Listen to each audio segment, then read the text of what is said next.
नमो बुद्धाय, जय भीम, नमस्कार। बाबा साहब डॉक्टर अंबेडकर की लिखी पुस्तक लॉर्ड बुद्धा एंड हिज धम्मा, भगवान बुद्ध और उनका धम्म का एपिसोड 48वां मैं आपके सामने प्रस्तुत कर रहा हूं और जिसमें हम आज जानेंगे कि भगवान बुद्ध एक आदर्श भिक्षु में क्या क्या गुण चाहते थे। इसके साथ साथ भिक्षु और तपस्वी में क्या अंतर है, भिक्षु और एक ब्राह्मण में क्या अंतर है और भिक्षु और एक उपासक में क्या अंतर है, ये सब जानेंगे। भगवान बुद्ध एक आदर्श भिक्षु की कल्पना करते थे कि भगवान बुद्ध ने स्वयं भिक्षुओं से कहा था कि वह भिक्षुओं को किस रूप में देखना चाहते हैं। बिना संयम और सत्य के अपने आप को चित्तमलों से परिशुद्ध किए बिना जो कसाय वस्त्र को धारण करता है वह कसाय वस्त्र धारण करने योग्य नहीं है। कसाय वस्त्र मतलब चीवर धारण करने योग्य नहीं है। किंतु जो संयम और सत्य से युक्त होकर अपने आप को चित्तमलों से परिशुद्ध करके कसाय वस्त्र धारण करता है वह कसाय वस्त्र धारण करने योग्य है। एक आदमी केवल इसलिए भिक्षु नहीं कहला सकता क्योंकि वह दूसरों से भिक्षा मांगकर खाता है। जब वह धर्म को सम्यक प्रकार से ग्रहण करता है तभी भिक्षु कहला सकता है।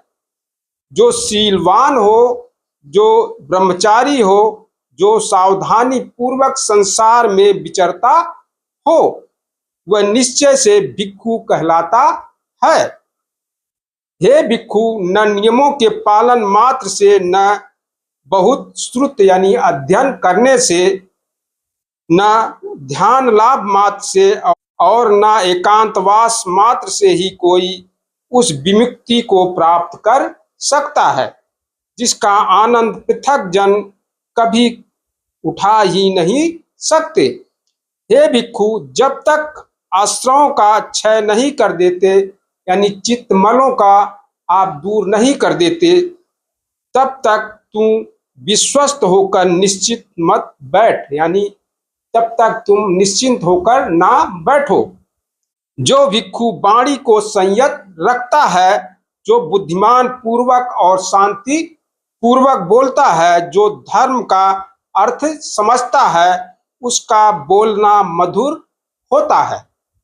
जो धम्म में निवास करता है, जो धम्म में आनंदित रहता है, जो धम्म में विचार करता है, जो धम्म का अनुसरण करता है, ऐसा भिक्षु कभी सद्धम्म से पतित नहीं होता। जो कुछ भी भिक्षु को प्राप्त हो उसे बहुत समझना चाहिए। उसे किसी दूसरे की ईर्ष्या नहीं करनी चाहिए। एक भिक्षु को दूसरे की ईर्ष्या करता है तो कभी चित्त की शांति प्राप्ति नहीं होती। जो भिक्षु थोड़ा मिलने पर भी उसे बहुत समझता है और जिस भिक्षु का जीवन पवित्र तथा प्रमाद रहित है, देवता भी उसका प्रशंसा करते हैं। जिसकी नाम रूप में तनिक आसक्ति नहीं है, लगाव नहीं है, जो किसी वस्तु या व्यक्ति के न रहने पर तनिक सोच नहीं करता, यही यथार्थ भिक्षु है। जिस भिक्षु के हृदय में करुणा मैत्री है, जो बुद्ध के शासन में प्रसन्न है, वह निर्वाण को प्राप्त करेगा। आश्रय क्षय से प्राप्त होने वाले सुख को प्राप्त करेगा। आश्रय क्षय का मतलब चित्त विकारों से दूर होकर के प्राप्त करेगा। हे भिक्षु, इस जीवन रूपी नौका को हल्का कर डालो। हल्का कर देने से इसकी गति तेज हो जाएगी। राग और द्वेष के बंधन को काट देने से निर्वाण अभिमुख हो जाएगा। 5 बंधनों को काट दे, 5 को छोड़ दे, पांचों से ऊपर उठ जा। एक भिक्षु जिसने 5 बंधनों से मुक्ति प्राप्ति कर ली, ओघतीर्ण कहलाता है, अर्थात बाढ़ से बचा हुआ कहलाता है। हे भिक्षु, ध्यान लगा, प्रमाद मत कर, सावधान रह, ताकि तेरा चित्त काम सुखों में न घूमता रहे। जो प्रज्ञावान नहीं है वह ध्यान नहीं लगा सकता, जो ध्यान नहीं लगा सकता वह प्रज्ञा नहीं प्राप्त कर सकता। जो प्रज्ञावान है और ध्यानी है वही निर्वाण के समीप है। भिक्षु जब अपने एकांतवास में प्रवेश करता है और जब उसका चित्त शांत होता है और जब उसे सद्धर्म का साक्षात्कार होता है, अतो उसे दिव्य सुख का अनुभव होता है। और एक बुद्धिमान भिक्षु के लिए वही प्रगति क्रम श्रेष्ठ है। इंद्रिय संयम, संतोष, प्रातिमोक्ष के नियमों का पालन, पवित्र अप्रमादी मित्रों की संगति। जो भिक्षु भिक्षाजीवी होगा, जो अपने कर्तव्य पालन में प्रमाद नहीं करेगा, वह प्रीत प्रबुद्धता की बहुलता में दुख का अंत कर सकेगा। हे भिक्षु, अपने से अपने को उत्साहित कर, अपने से अपनी परीक्षा कर।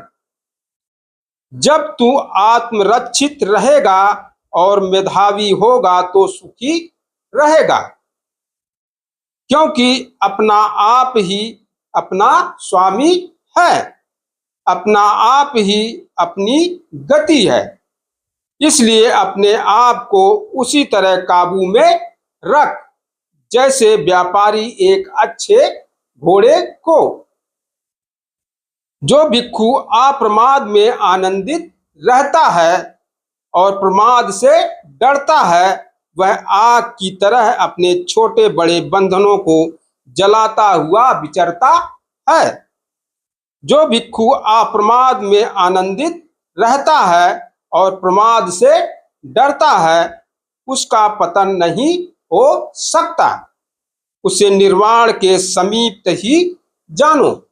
गौतम बुद्ध के श्रावक सदैव जागरूक रहते हैं, उन्हें दिन रात बुद्ध का ध्यान रहता है।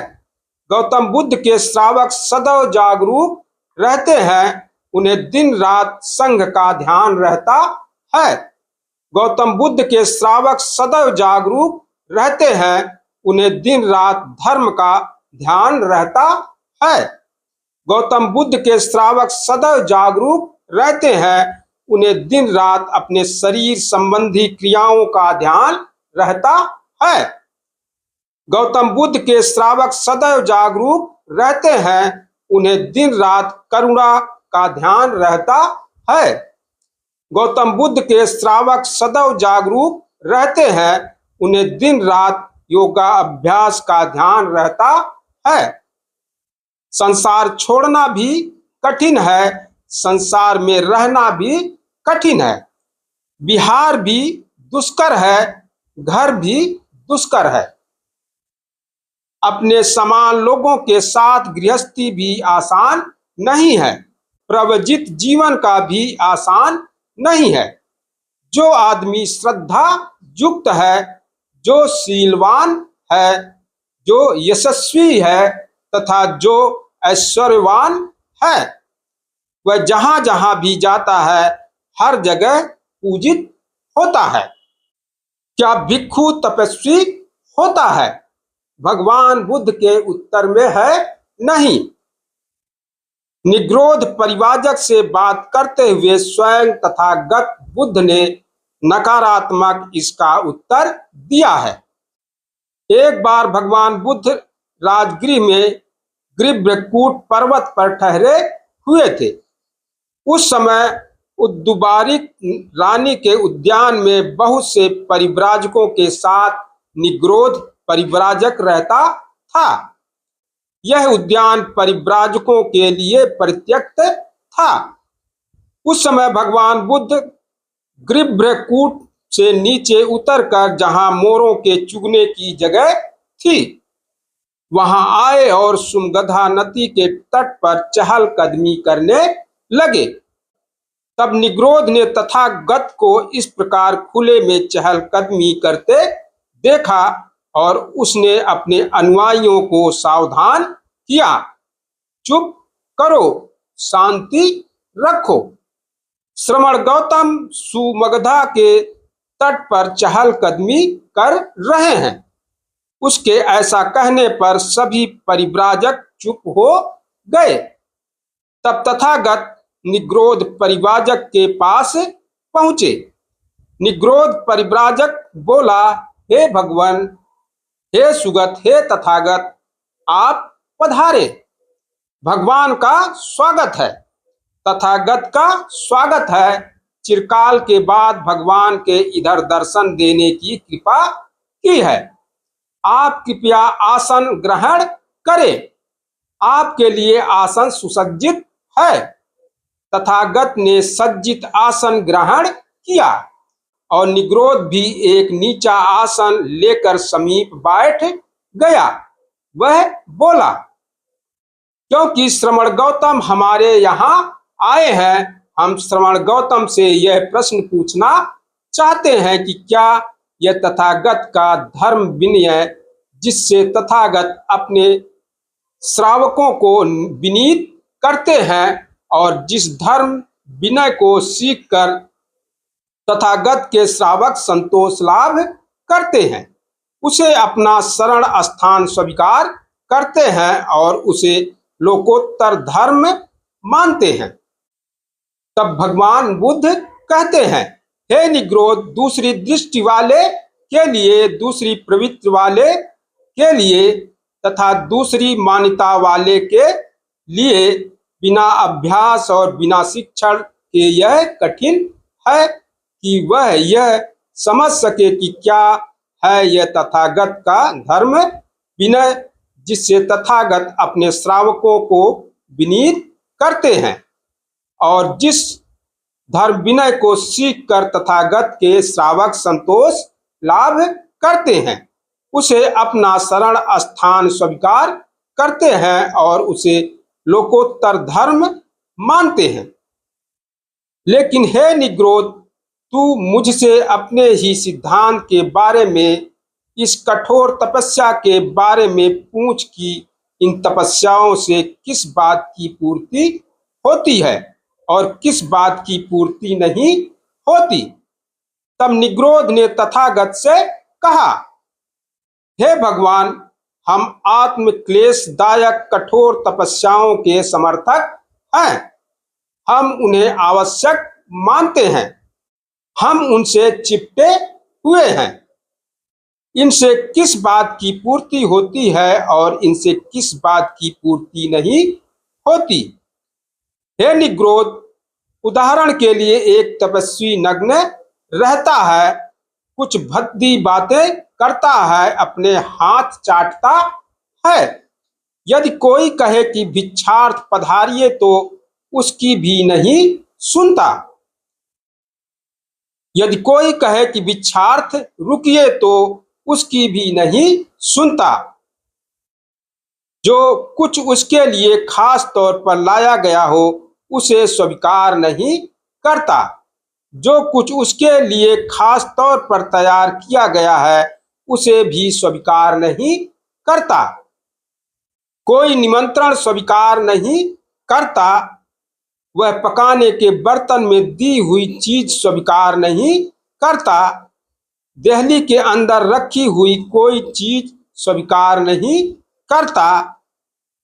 न उखल में रखी हुई, न लकड़ियों में रखी हुई, न चक्की से पीसी हुई, न उन दो जनों द्वारा दी गई कोई चीज स्वीकार करता है जो इकट्ठे बैठकर खा रहे हो।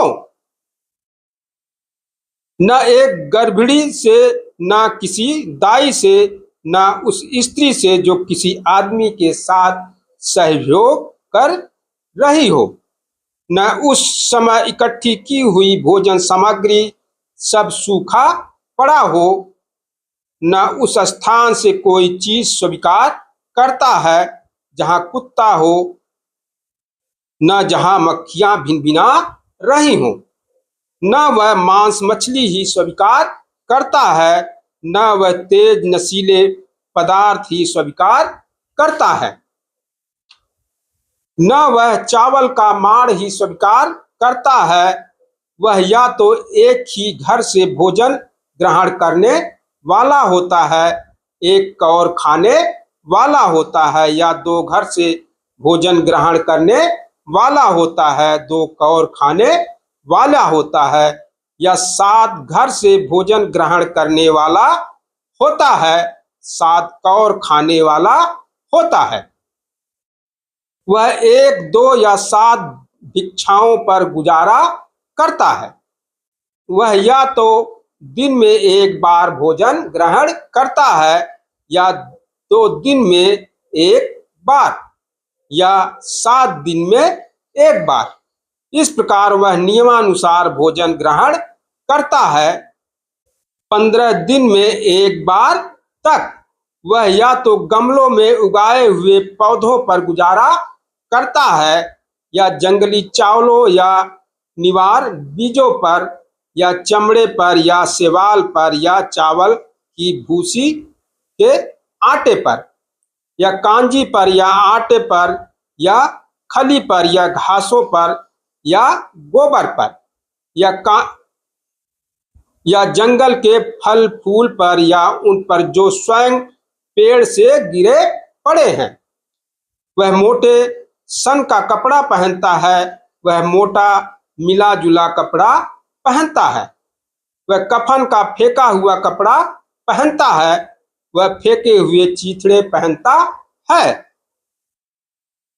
वह बलकल पहनता है, या मृगछाल धारण करता है, या मृगछाल की पट्टियों से ही बुनी जाली धारण करता है, या कुसा तृण धारण करता है, या छाल वस्त्र धारण करता है, या मिट्टी धारण करता है, या आदमी के बालों का बुना कंबल धारण करता है, या घोड़े के बालों का बुना कंबल धारण करता है, अथवा उल्लू के परों का बना वस्त्र धारण करता है। वह निरंतर खड़ा ही रहने वाला होता है, वह एड़ियों पर के बल चलने वाला होता है, वह अपनी सैया पर कांटे या लोहे के मेखे गाड़ कर उन पर सोने वाला होता है, वह लकड़ी के तख्ते पर सोने वाला होता है, वह जमीन पर सोने वाला होता है, वह एक ही पार्श्व पर सोने वाला होता है, वह मिट्टी धूल रमाने वाला होता है, वह खुली हवा में रहने वाला होता है, वह कहीं भी बैठ जाने वाला होता है, वह गंदगी खाने का अभ्यासी होता है, वह पानी न पीने वाला होता है, वह गर्म पानी पीने वाला होता है, और वह होता है प्रातः मध्याह्न और संध्या को स्नान करने वाला। इतना कर चुकने पर भगवान बुद्ध ने पूछा, हे निग्रोध, तुम क्या सोचते हो, क्या आत्म क्लेश कारण कठोर तपस्या की पूर्ति हुई है या नहीं? हे भगवान, सचमुच यदि ऐसा हो तो आत्म क्लेश कारक कठोर तपस्या की पूर्ति हो गई। हे निग्रोध, अब मैं कहता हूं कि इस प्रकार की आत्म क्लेश परक कठोर तपस्या में तरह तरह के दोष हैं। हे भगवान, आप इसमें क्या क्या दोष देखते हैं? हे निग्रोध, जब एक तपस्वी तपस्या करता है तो उससे झूठा संतोष हो जाता है, उसका उद्देश्य पूरा हो गया है। हे निग्रोध, यह उसका एक दोष हो जाता है। हे निग्रोध, जब एक तपस्वी तपस्या करता है तो उससे वह अपने को ऊंचा और दूसरे को नीचा समझने लगता है। हे निग्रोध, यह भी उसका एक दूसरा दोष है। हे निग्रोध, जब एक तपस्वी तपस्या करता है तो उसे उसका नशा चढ़ जाता है कि वह लापरवाह हो जाता है। हे निग्रोध, यह भी उसका एक दोष हो जाता है। हे निग्रोध, जब एक तपस्वी तपस्या करता है तो उसे लाभ यश की प्राप्ति होती है, उससे उसे झूठ संतोष प्राप्त होता है, वह संतुष्ट रह जाता है, वह भी उसका एक दोष हो जाता है।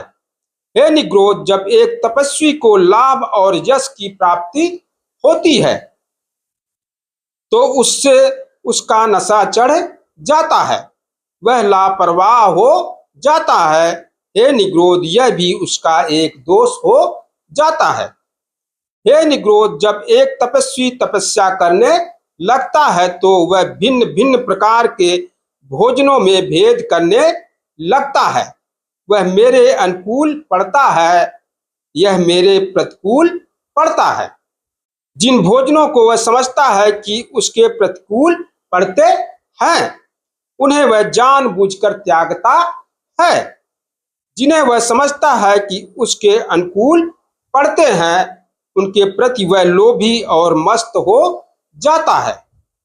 उनमें उसकी आसक्ति बढ़ जाती है, उनमें उसे कोई भय कोई खतरा नहीं दिखाई देता, उन्हें वह रस लेकर खाता है। हे निग्रोध, यह भी उसका एक दोष हो जाता है। हे निग्रोध, एक तपस्वी अपनी लाभ और यश की कामना के कारण यह सोचने लगता है कि मेरी ओर राजा गण आकर्षित होंगे, उनके मंत्री गण आकर्षित होंगे, क्षत्रिय आकर्षित होंगे, ब्राह्मण आकर्षित होंगे, गृहपति आकर्षित होंगे तथा बड़े बड़े आचार्यों का आकर्षण होगा।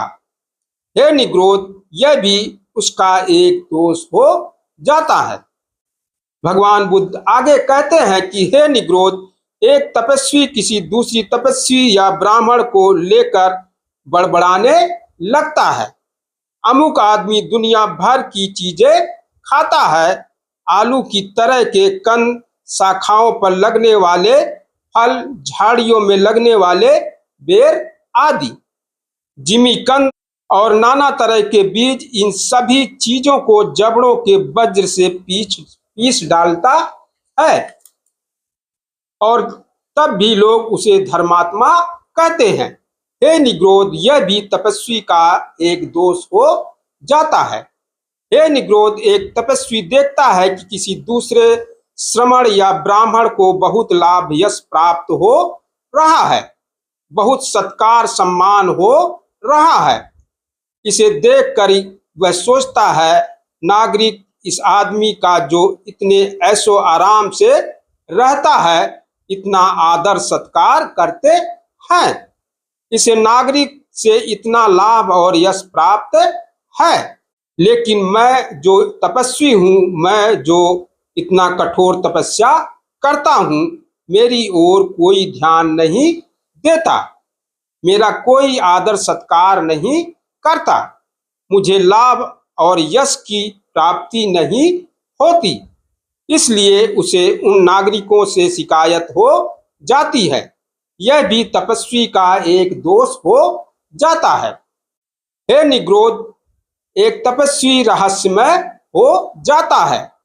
उससे यदि पूछा जाए कि आप इस बात को स्वीकार करते हैं या नहीं, तो स्वीकार करते हुए वह कहेगा स्वीकार नहीं करता, और अस्वीकार करते हुए कहेगा कि स्वीकार करता हूं।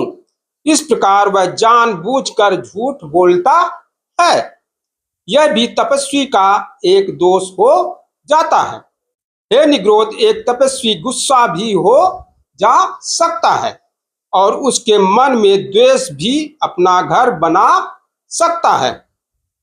यह भी तपस्वी का एक दोष बन जाता है। हे निग्रोध, तपस्वी ढोंगी बन जा सकता है। हे निग्रोध, तपस्वी ढोंगी बन जा सकता है, बंधक बन जा सकता है, ईर्षालु बन जा सकता है, बड़बड़ाने वाला बन सकता है, वह बड़ा चालाक बन जा सकता है, वह बड़ा कठोर हृदय और अभिमानी बन जा सकता है, वह मन में बुरी बुरी इच्छाएं रखता है और उनका गुलाम बन जाता है। यह मिथ्या धारणाएं बना लेता है और पराप्राकृतिक बातें करने लगता है। वह अपने अनुभवों की गलत व्याख्या करता है, वह लोभी होता है, वह वैराग से विमुख हो जाता है। यह भी तपस्वी का एक दोष हो जाता है। हे निग्रोध, तुम क्या सोचते हो? आत्मक्लेश कर तपस्या में ये सब दोष है या नहीं? हे भगवान, आत्मक्लेश कर तपस्या में ये सभी दोष निश्चय से है। हे भगवान, यह असंभव नहीं कि कोई तपस्वी इन दोषों में से किसी से ही नहीं, सभी से भी युक्त हो। भिक्षुओं को इन दोषों से मुक्त रहना चाहिए। भिक्षु और ब्राह्मण क्या है? क्या भिक्षु और ब्राह्मण में कोई अंतर नहीं है? क्या दोनों एक ही हैं? इस प्रश्न का उत्तर भी भगवान बुद्ध ने नकारात्मक रूप में दिया है। इस विषय की चर्चा में किसी भी एक स्थल पर नहीं मिलेगी। बुद्ध वचनों में यह जगह जगह बिखरी पड़ी है, लेकिन दोनों में जो अंतर है उसे आसानी से एक जगह एकत्र किया जा सकता है। यह बाबा साहब डॉक्टर अंबेडकर अपने पुस्तक में लिखते हैं। एक ब्राह्मण पुरोहित होता है, उसका मुख्य कार्य किसी के जन्म, विवाह, मरण आदि के अवसर पर संस्कार करना है। यह संस्कार आवश्यक हो जाते हैं क्योंकि कहीं कहीं माना जाता है कि आत्मा मूलतः पाप में लिप्त है और उसे निर्मल कर निष्पाप बनाना है, और क्योंकि आत्मा और परमात्मा का अस्तित्व भी स्वीकार किया जाता है। इन सब संस्कारों के करने कराने के लिए पुरोहित होना ही चाहिए। एक भिक्षु न तो किसी मूल पाप में विश्वास करता है और न आत्मा या परमात्मा में, इसलिए उसे कोई संस्कार करने कराने नहीं है। इसीलिए एक भिक्षु पुरोहित नहीं हो सकता। ब्राह्मण पैदा होता है, भिक्षु बनता है। ब्राह्मण की जाति होती है, भिक्षु की कोई जाति नहीं होती। एक बार ब्राह्मण के घर पैदा हो गया, जन्म भर के लिए ब्राह्मण। कोई पाप, कोई जुर्म ऐसा नहीं जो एक ब्राह्मण को अब्राह्मण बना सके। ये सारे बाबा साहब अपने किताब में लिख रहे हैं। लेकिन एक बार भिक्षु बन जाने पर यह आवश्यक नहीं होता कि एक भिक्षु जन्म भर के लिए भिक्षु ही बना रहे। एक भिक्षु भिक्षु बनता है, किंतु यदि वह कभी कोई ऐसी बात कर बैठे कि उसे भिक्षु बने रहने देने के अयोग्य बना दे, तो वह भिक्षु नहीं ही रह सकता। ब्राह्मण बनने के लिए किसी भी प्रकार का मानसिक या नैतिक शिक्षण अनिवार्य नहीं है। ब्राह्मण से जिस बात की आशा की जाती है वह उसके अपने धार्मिक शास्त्र ज्ञान की है। भिक्षु की बात इसके सर्वथा प्रतिकूल है। मानसिक तथा नैतिक शिक्षण उसका जीवन प्राण है। एक ब्राह्मण जितनी चाहे उतनी संपत्ति प्राप्त कर सकता है, एक भिक्षु नहीं कर सकता। यह कोई छोटा फर्क नहीं है। आदमी की मानसिक और नैतिक स्वतंत्रता पर विचार के क्षेत्र में भी और कार्य के क्षेत्र में भी संपत्ति कड़े से कड़े प्रतिबंध का काम करती है। इससे दो प्रवृत्तियों में संघर्ष पैदा होता है। इसलिए ब्राह्मण हमेशा परिवर्तन का विरोधी रहा है, क्योंकि उसके लिए परिवर्तन का मतलब है शक्ति की हानि, धन की हानि। संपत्ति विहीन भिक्षु मानसिक और नैतिक तौर पर स्वतंत्र होता है। कोई ऐसा व्यक्तिगत स्वार्थ नहीं होता जो उसकी ईमानदारी और सच्चाई में बाधक बने। ब्राह्मण होते हैं, लेकिन हर ब्राह्मण अपने में एक अकेला व्यक्ति होता है। कोई ऐसा धार्मिक संगठन नहीं जिसके वह अधीन हो। हर ब्राह्मण अपना कानून अपने आप है। हाँ, ब्राह्मण आपस में भौतिक स्वार्थों से अवश्य बंधे हुए हैं। दूसरी ओर भिक्षु हमेशा संघ का सदस्य होता है। यह कल्पना से परे की बात है कि कोई भिक्षु हो और संघ का सदस्य ना हो। भिक्षु आप अपना कानून नहीं होता, वह संघ के अधीन होता है। संघ एक आध्यात्मिक संगठन है। भिक्षु और उपासक में क्या अंतर है? सद्धर्म ने भिक्षु के धर्म और उपासक के धर्म से स्पष्ट रूप से विभाजक रेखा खींची है। भिक्षु को पत्नी विहीन रहना होगा, उपासक को नहीं। वह शादी कर सकता है। भिक्षु का कोई घर नहीं हो सकता। भिक्षु का कोई परिवार नहीं हो सकता। उपासक के लिए यह आवश्यक नहीं है। उपासक का घर हो सकता है, उपासक का परिवार हो सकता है। भिक्षु की कोई संपत्ति नहीं हो सकती, लेकिन गृहस्थ की संपत्ति हो सकती है। वह संपत्ति रख सकता है। भिक्षु के लिए प्राणी हत्या अनिवार्य तौर पर वर्जित है। गृहस्थ के लिए यानी उपासक के लिए नहीं। वह अवस्था विशेष में जीव हत्या भी कर सकता है। यूं पंचशील के नियम दोनों के लिए समान है, लेकिन भिक्षु के लिए वे व्रत रूप है। वह उन्हें तोड़ेगा तो दंड का भागी होगा। उपासक के लिए वे अनुकरणीय शील मात्र है। भिक्षु के लिए पंचशील का पालन करना अनिवार्य विषय है। गृहस्थ के लिए उसके अपने विवेक पर निर्भर करता है। तथागत ने दोनों के धर्म में ऐसा भेद क्यों रखा? इसके पीछे कोई न कोई खास कारण होना चाहिए, क्योंकि बिना विशेष कारण के तथागत कभी भी कुछ करने वाले नहीं थे। कहीं भी इसका कारण तथागत ने स्पष्ट रूप से नहीं कहा है। यह हमारे अनुमान का विषय है। तो भी यह आवश्यक है इस विभाजक रेखा का कारण स्पष्ट समझ में आ जाए। इसमें कोई संदेह नहीं कि तथागत अपने धर्म द्वारा इस विषय पर धर्मराज स्थापित करना चाहते थे। इसलिए उन्होंने सभी को अपने धर्म का उपदेश दिया, भिक्षुओं को भी और उपासकों को भी। लेकिन तथागत यह भी जानते थे कि सर्वसामान्य आदमियों को धर्म के उपदेश देने मात्र से वे उस आदर्श समाज की स्थापना न कर सकेंगे जिसका आधार एकमात्र धर्म होगा। आदर्श के लिए व्यवहारिक होना आवश्यक है। इतना ही नहीं, लोगों को वह व्यवहारिक लगना भी चाहिए, तभी लोग उस तक पहुंचने का प्रयास कर सकते हैं।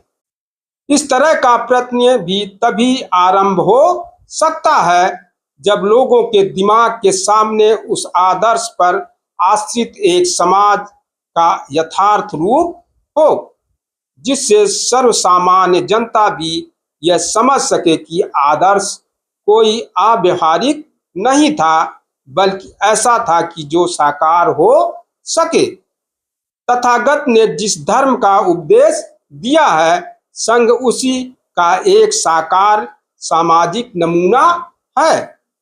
यही कारण है कि भगवान बुद्ध ने एक भिक्षु के धर्म और एक उपासक के धर्म में यह विभाजक रेखा खींची है।